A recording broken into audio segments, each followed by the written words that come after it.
जनता को भी हमारा प्यार भरा नमस्कार और आप लोग को नवरात्र की ढेरों बधाइयाँ मेरे पापा की तरफ से, मेरी मम्मी की तरफ से और मेरे पूरे परिवार की तरफ से। एक के बाद एक जिस तरह से FIR हो रहा है, मैं स्वयं बहुत परेशान हूँ और इसीलिए मैंने सोचा कि अब टाइम है कि आपसे मैं रूबरू हूँ। कुछ चीज़ें हैं, कुछ बिंदु हैं जिन पे मैं चाहती हूँ कि थोड़ा सा प्रकाश हम डालें।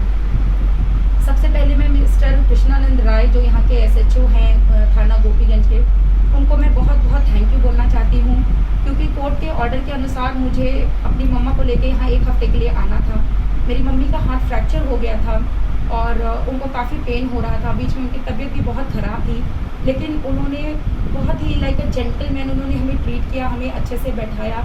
जो भी था उन्होंने क्वेश्चन एक हमको बना के दे दिया कि आप माता जी की तबीयत ख़राब है, आप इसका ये हमारे सारे सवाल हैं, आप इसका जवाब हमको लिख के दे दीजिए। हमने कहा ठीक है।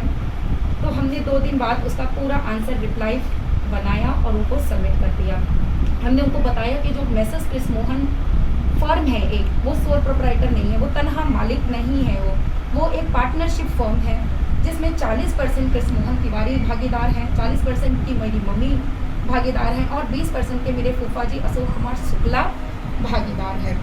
ठीक है, तो वो जो क्लेम करते हैं कि हम तनहा मालिक हैं, हमारा सब ले लिया गया है, ये गलत है। बल्कि उन्होंने चीट किया है। मैसेज क्रिस मोहन फर्म के पैसे से उन्होंने सिर्फ और सिर्फ कृष मोहन तिवारी के नाम पे सारी गाड़ियाँ रजिस्टर करा ली। अब चूंकि रिश्तेदार थे, प्यार से सारी चीज़ें चल रही थी, तो छोटी छोटी चीज़ कोई देखता नहीं है। यही चीज़ें होंगी जो उनको दिल में हो रहा होगा कि भाई हमारे नाम पे इतनी चीज़ें हैं, हम ले लें। तो डिस्प्यूट वहाँ का है। एक जो ज़मीन को हड़पना लिखते हैं, आप लोग भी लिखते हैं, हमें रोज़ रोज़ पढ़ के बहुत दुख होता है, ज़मीन हड़पना। अरे भाई, वहाँ मेरी भाभी रहती हैं, she is the legal child of her parents, Sushila Devi ji के और विद्येश्वरी प्रसाद के। उनका जो समझौता था उसके हिसाब से उनका 40% वहाँ हिस्सा था, उनकी अनुमति से वहाँ रहते थे। अगर उनको एक बार भी वो खुशी से बोल देते तो हम चले जाते, हमारा कोई, और हमने कोई ज़मीन आज तक हमने रजिस्ट्री भी नहीं कराई है। तो ज़मीन हड़पने का, फर्म हड़पने का कोई क्लेम बनता नहीं है। जो कृष्ण मोहन तिवारी 4 तारीख से लेके आज तक नॉन स्टॉप चीख रहे हैं और प्रेस और मीडिया में भी छपता है, पढ़ के थोड़ा सा कष्ट होता है, क्योंकि हमारा कभी इंटेंशन ऐसा था नहीं। अब जो बात मुझे सबसे ज़्यादा परेशान कर रही है ये कि हमें भी विश्वसनीय सूत्रों से पता चला है कि कुर्की का ऑर्डर जब मिलता तो भाई वो घर जहाँ पे पापा मम्मी लोग पहले रहते थे, उन्होंने 9 तारीख को छोड़ दिया। FIR 4 को हुआ और उन्होंने 9 तारीख को प्रॉपर वो चले गए यहाँ से, उसके बाद कभी दोबारा नहीं आए। वो घर उनके संरक्षण में है, उनके देख रेख में है। मैं और मेरे सिस्टर हमने DM साहब से, SP साहब से बात करके हम जो कपड़े वपड़े ज़रूरी सामान थे हम अपना लेके चले गए। अब वहाँ गाय हैं और थोड़ा बहुत जो सामान हो वो उनके संरक्षण में है, हमें कोई मोह माया भी नहीं है। वो उनकी बाउंड्री है, वो सोल क्लेम करते हैं, उनका है, उनकी बहन का है, हमारा नहीं है, हम ना लेंगे उसको, ना हम क्लेम करेंगे कभी कि हम 20 साल से रह गए तो अब ये हमको दे दो, हम कभी क्लेम फ्यूचर में हम नहीं करेंगे। तो अब उस घर से कोई भी अगर इलीगल वेपन मिल जाए, नशीला पदार्थ मिल जाए, कुछ भी और मिल जाए, तो उसकी जिम्मेदारी कृष्ण मोहन तिवारी की है, उनके 3 लड़कियों की है, उनकी माता का। 24 घंटे इस घर में वो रहते हैं और ये हमें उसी घर का एक सदस्य है जो हो सकता है जिसके खून में थोड़ी सी वफादारी है। ये चिंता है कि होगा कि हमने इनका इतना खाया है या इन्होंने इतने प्यार से हमें रखा है, तो उसने मेरे तक ये बात पहुंचाई है कि पूरी तैयारी ये है कि जब कुर्की होगा तो वो सामान आपके घर से बरामद होगा, जिसके लिए मैंने लेटर लिखा है और सारे कंसर्न ऑफिसर्स को, पॉलिटिशियंस को, सबको हमने पोस्ट कर दिया है। हम अपना घर समझ के रहते थे, कोई लेने की बात नहीं थी, हड़पने की कोई बात नहीं थी, प्यार का रिश्ता था, रिश्तेदार थे, साथ में काम करते थे। इंटेंशन कभी मेरे पेरेंट्स का या हमारा कभी गलत नहीं था। कौन लगता है कि ये चीज़ वहाँ प्लान हो सकता है, क्या प्लान हो सकता है, क्या सकते हैं आपको? ये डे 1 से इनकी प्लानिंग है, डे 1 से प्लानिंग है कि कुछ न कुछ ऐसा कर दिया जाए ताकि विधायक विजय मिश्रा और उनके बेटे आजीवन कारावास में रहें। ऐसे कौन से लोग हैं, नाम लेना चाहेंगे? देखिए, अब इसमें पूरी तरह से जो लगे हुए हैं वो मनीष मिश्रा हैं, कृष्ण मोहन तिवारी हैं, सूरज तिवारी हैं, मनोज तिवारी हैं, और इन चारों को बहुत बड़ी गलत फहमी है। उनको लगता है कि ये खेल वो खेल रहे हैं, उनको लगता है कि सारी लड़ाई हमने ली है, ऐसा कोई बात नहीं है। उनको स्वयं बहुत गलत फहमी है। उनको लिटरली मोहरा बना के इस्तेमाल किया जा रहा है। जितने यहाँ के लोकल पॉलिटिशियंस हैं, जिनकी भी नज़र जिला पंचायत अध्यक्ष की कुर्सी पर है, विधायकी की कुर्सी पर है, ब्लॉक प्रमुखी की कुर्सी पर है, वो इनको इस्तेमाल कर रहे हैं।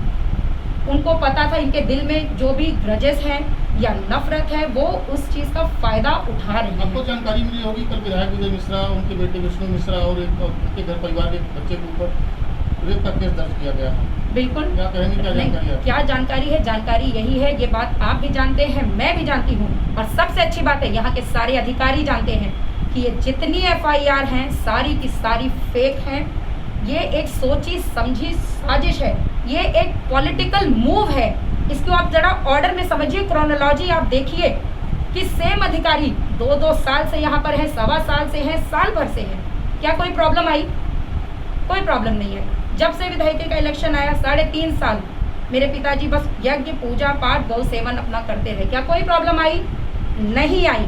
आप भी जानते हैं, हम भी जानते हैं, अधिकारी भी जानते हैं, नेता भी जानते हैं। ऐसा अचानक क्या हो गया कि बस जुलाई से ही सारी बाढ़ आ गई, सुनामी आ गई? क्यों? क्योंकि जिला पंचायत अध्यक्ष का इलेक्शन दिसंबर में होने वाला था और हमारे जो शुभचिंतक हैं वो बोलने लगे थे कि आपका बेटा बड़ा है, समझदार है, आप उसको लड़ाइए। हम तो विश्वास मानिए, पापा की दुश्मनी को देखते हुए, इतना सारा चीज़ों देखते, हम लोग कभी इंटरेस्टेड ही नहीं थे कि हम अपने भाई को इसमें लाएं, मतलब पॉलिटिक्स में लाएं। हम कभी इंटरेस्टेड नहीं थे। इंटरेस्टेड होते तो बहुत मौके हमको मिले थे। मुलायम अंकल लोग ने डायरेक्टली हमको बोला, मतलब पिताजी को, कि अरे विष्णु को लड़ाओ या विष्णु को भी लाओ। हम क्योंकि हम संतुष्ट नहीं थे, हम सेटिस्फाइड नहीं थे, तो हमने कभी उस बात पे जोर नहीं दिया। पापा ने भी नहीं सोचा। लेकिन अब हो सकता है उनको इनसिक्योरिटी होने लगी हो कि पहले जो आरोप लगाने वाली महिला है वो कुछ वीडियो, कुछ स्क्रीनशॉट मोबाइल का उन्होंने पुलिस को दिया है, पुलिस उसी आधार पर मुकदमा दर्ज किया है। देखिए, अब मेरे पास तो मीडिया ने ही भेजा है कि उन्होंने ऐसे पहले भी FIR दर्ज कराए हुए हैं। मेरे पास मीडिया से ही आया है और वो आप लोग के पास, हम 100% श्योर कि आपके पास आए होंगे। और इस तरीके का केस कितना चलता है, कितना चलेगा, वो आपको भी हमसे बेटर पता है, ठीक है। वो तो चलिए कोई बात नहीं, फेक है तो कहाँ तक जाएगा, कहाँ तक जाएगा? प्रशासन के ऊपर दबाव है, लोकल पॉलिटिशियंस का, पर जुडिशरी तो इंडिपेंडेंट है ना, जुडिशरी इंडिपेंडेंट है।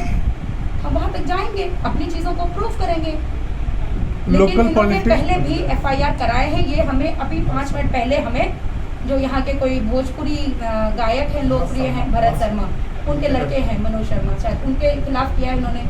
2017 में किया है, वाराणसी में कहीं सिविल लाइन्स में, 3-4 FIRs कोई जो भी बता रहे हैं, सेम महिला ने दर्ज कराई है। इसे देख के तो यही लगता है कि शी हैज़ बीन पेड, उनको पैसा दिया गया है कि आप ये FIR लॉन्च कराएं। कौन वो लोकल पॉलिटिशियंस हैं जिनकी सह पे ये काम हो रहा है?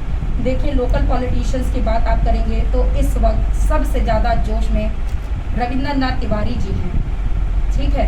अब क्या ग्रज है, क्या वो है, वो तो आप लोग भी जानते हैं, हम भी जानते हैं। लेकिन वो पूरी तरीके से जो आप लोग छापते हैं, हम तो वही पढ़ते हैं ना। जितनी शिकायतें हुई हैं उनके कहने पर हुई हैं, और चूंकि वो रूलिंग पार्टी से हैं, इस बात का वो पूरा फ़ायदा उठा रहे हैं। इस तरीके से गंभीर आरोप लगाए गए विधायक जी, तो जनपद वासियों को और अपने पुलिस प्रशासन को क्या कहना चाहेंगे आपकी तरफ से? देखिए, पुलिस प्रशासन, देखिए कोई भी ऑफिसर है ना, वो अपनी ड्यूटी से बंधा हुआ है, वो ड्यूटी से बंधा हुआ है। वो ऊपर से जो हुक्म आएगा वो उनको अच्छा लगे, बुरा लगे, सही हो गलत, उनको करना ही पड़ता है, करना ही पड़ता है। अब देखिए, मैं पहले मुझे भी लगता था हो सकता है SHO साहब गलत कर रहे हैं, और हो सकता है वो हमारी प्रभारी निरीक्षक है, हमारा वो नहीं करते। लेकिन जब मैं 1 हफ्ते यहाँ स्वयं आई तो मैंने देखा उनके ऊपर भी बड़ा दबाव है, बड़ा प्रेशर है।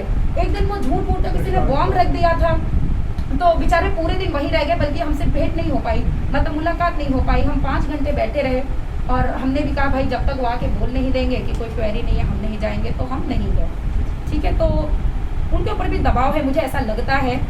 अब किस लेवल तक दबाव है ये हमको नहीं पता, किस लेवल। अब जिस तरह से मनीष मिश्रा की रिकॉर्डिंग सारी आई हैं, उन्होंने क्या बातें करी होंगी या कुछ उनके हाथ और हो जिससे वो ब्लैकमेल अगर कर रहे हो, ये भी हमको नहीं पता है।